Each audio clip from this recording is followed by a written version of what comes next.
السلام علیکم ورحمۃ اللہ وبرکاتہ۔ عرب جو اتنے ذہین لوگ تھے، انہوں نے اس بے جان بت کی پوجا کیسے شروع کر دی؟ اس بت میں کیا تھا کہ پوجا کرنے والوں کی تعداد روز بروز بڑھتی جا رہی تھی؟ ان بتوں نے عربوں کو کیا دکھایا کہ وہ ان کی پوجا کرنے پر مجبور ہو گئے؟ ویڈیو آگے دیکھنے سے پہلے چینل کو سبسکرائب کر لیجئے اور بیل نوٹیفیکیشن کو بھی آن کر دیجئے تاکہ آنے والی ہر انفارمیٹیو ویڈیو کی نوٹیفیکیشن ڈائریکٹ آپ کے پاس آتی رہے۔ عرب قوم کا تعلق حضرت اسماعیل علیہ السلام کی نسل سے ہے۔ یہ لوگ پہلے توحید پرست تھے اور ابراہیمی مذہب کی پیروی کرتے تھے، لیکن پھر ابلیس نے انہیں بت پرستی اور کفر میں مبتلا کر دیا۔ عرب کے مشرکین کے پاس بہت سے بت تھے، لیکن ان میں سے 3 بڑی اہمیت اور شہرت کے حامل تھے۔ ان کے نام لات، منات اور عزا تھے۔ منات اور عزا کو عرب جاہلیت سے پوجتے تھے، ان کے سامنے قربانیاں کرتے، ان سے منتیں مانگتے اور ان کا بہت احترام کرتے۔ عرب لات، منات اور عزا ان تینوں بتوں کو مانتے تھے، لیکن ان تینوں میں سے سب سے اونچا مقام عزا کو حاصل تھا۔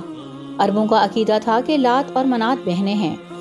عزا کا لفظ عزت سے ماخوذ ہے، جس کے معنی سب سے زیادہ عزت والے ہیں۔ عرب کے مشہور قبائل عزا کی عبادت کرتے تھے۔ بعض مورخین نے لکھا ہے کہ لات اور منات بہنیں ہیں اور عزا ان دونوں کی ماں ہے۔ کافرانہ عقائد کے مطابق لات امن اور خوشحالی، رحم اور انتقام کی دیوی تھی، جبکہ مسافر سفر شروع کرنے سے پہلے اچھے موسم اور حفاظت کی دعا کرتے تھے۔ تمام لات بتوں کے ایک ہاتھ میں کھجور کی شاخ نظر آتی ہے اور وہ ایک شیر پر سوار ہے، جسے عربوں نے اسد اللات کہا ہے۔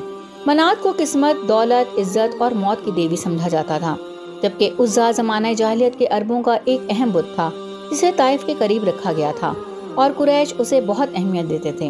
قریش کعبہ کا طواف کرتے وقت ان بتوں کے نام لیتے تھے۔ در حقیقت لات، منات اور عزا کے تینوں بت بھی خانہ کعبہ میں رکھے گئے تھے، لیکن یہ صرف علامتی بت تھے۔ اصل بت جن کے معبد بنائے گئے تھے وہ عرب خطے کے راستے پر تھے، جہاں عرب کے دور دراز علاقوں سے لوگ آتے تھے اور اس کی عبادت کرتے تھے اور قربانیاں پیش کرتے تھے۔ ان بتوں کے سامنے قربانی کی جگہ بھی تھی جہاں جانور ذبح کیے جاتے تھے۔ عربوں کا عقیدہ تھا کہ یہ دیویاں اللہ کی بیٹیاں ہیں۔ عربوں کے لیے عزا عزت، تحفظ، افزائش، حسن، جذبات اور محبت کی دیوی تھی۔ دراصل ان بتوں کے ساتھ 3 شیطانی چڑیلیں وابستہ تھیں۔ یہ شیطان عورتیں ہیں، یعنی عورت شیطان۔ مندروں میں ان بتوں کی دیکھ بھال کرنے اور لوگوں کو ان کی پوجا کرنے کا طریقہ سکھانے کے لیے پجاری تھے، جو لوگوں کو گمراہ کیا کرتے تھے اور بت پر چڑھائی جانے والی چیزوں کو ڈھانپ لیتے تھے۔ عزا کا یہ بت خرج نامی گاؤں میں واقع تھا۔ یہ ایک شاندار مندر تھا۔ اس مندر میں دوبیا اتھرنینی نامی ایک پجاری اس کی دیکھ بھال اور خدمت کرتا تھا۔ مندر کے سامنے تھوڑے فاصلے پر برچ کے 3 درخت تھے۔ یہ ایک صحرائی درخت ہے جو کہ بنجر صحراؤں میں اگتا ہے۔ عزا اس برگد کے درخت پر رہتا تھا، لیکن کوئی نہیں جانتا تھا کہ عزا جس بت کی پوجا کرتا ہے وہ شیطانی طاقت ہے جو اس درخت پر رہتا ہے۔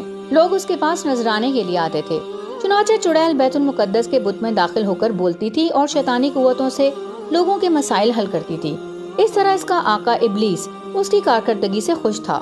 جب اللہ نے آخری نبی محمد صلی اللہ علیہ وسلم کو بھیجا اور آپ نے اللہ کی مدد سے مکہ فتح کیا، چنانچہ کچھ دنوں بعد کعبہ میں رکھے بت ٹوٹنے لگے اور رب حقیقی کا نور چمکنے لگا۔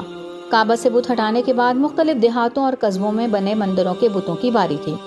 رسول اللہ صلی اللہ علیہ وسلم نے چھوٹے بڑے تمام بتوں کو توڑنے کا حکم دیا۔ چنانچہ 25 رمضان المبارک کو نبی اکرم صلی اللہ علیہ وسلم نے خالد بن ولید رضی اللہ عنہ کو عزا کو تباہ کرنے کا مشن سونپا۔ نبی صلی اللہ علیہ وسلم نے خالد کو حکم دیا کہ جا کر عزا کے مندر کے قریب 3 برچ کے درختوں میں سے ایک کو کاٹ دو۔ چنانچہ آپ نے حکم کی تعمیل کی۔ چند مورخین کا کہنا ہے کہ فتح مکہ کے موقع پر منات کے ایک بت کو مشرکین نے خفیہ طور پر عرب سے نکال کر ہندوستان کی سرزمین پر بھیج دیا تھا اور اسے ہندوستان میں موجود گجرات پہنچا دیا گیا، جہاں بت کو ایک مندر میں منتقل کیا گیا جسے سومنات مندر کے نام سے جانا جاتا ہے۔ 450 سال بعد محمود غزنوی نے ہندوستان پر حملہ کیا اور اس بت کو توڑ دیا۔ ویڈیو آپ کو کیسی لگی کمنٹ باکس میں ضرور بتائیے گا، اور یہ بھی بتائیے کہ اگلی ویڈیو آپ کس ٹاپک پر دیکھنا چاہتے ہیں۔